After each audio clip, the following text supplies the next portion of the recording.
Right, we have got a mass on a string and a conical pendulum. So let's go ahead and do the free body diagram, and then we'll figure out all the stuff we need to figure out. So we have the weight of our mass, so mg, pointing down towards the center of the earth. We've got a tension heading up along the length of the string. There are two components of the tension. One is going to be in the x direction, one is going to be in the y direction. And this tension component in the x direction is the one that's keeping it going in a circle. So if it wasn't attached, it wouldn't go in a circle. And the weight actually has nothing to do with keeping it in a circle. It's only this tension. And you can think about that like if we suddenly made it weightless, it could still go in a circle if it was attached to the string, sort of, but once it was moving. But if we cut the string, it's not going in a circle anymore.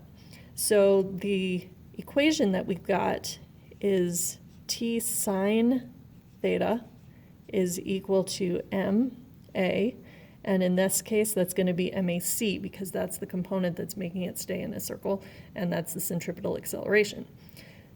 I know it's sine because this is our angle theta and this is the opposite side. So opposite over adjacent, or opposite over hypotenuse, is going to be a sine. So that's what we've got, opposite hypotenuse. So we got a sine. That means that our tension is going to be equal to the mass times the centripetal acceleration over sine of theta.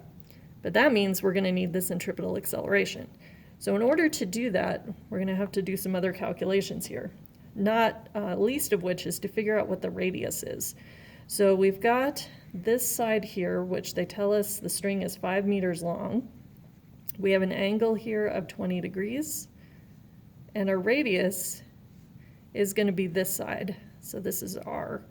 So in order to figure out what the radius is, we have that the sine of 20 degrees is equal to opposite over hypotenuse,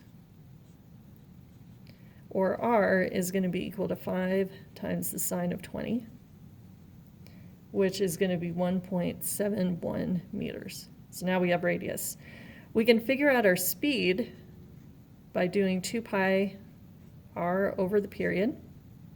And keep in mind that this t here is period, this t here is tension. So don't mix those two of those up. So that's 2 pi times 1.71. And then the period, they gave us that in the problem. It was 2 seconds. It goes around once every 2 seconds. So speed is going to be 5.37 meters per second. And then we can figure out the centripetal acceleration because that's v squared over r.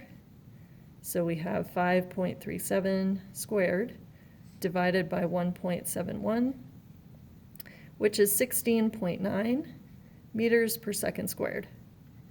Cool. So now we have the centripetal acceleration. We can go up and plug into our equation. We have 3 kilograms times 16.9 meters per second squared divided by the sine of 20 degrees.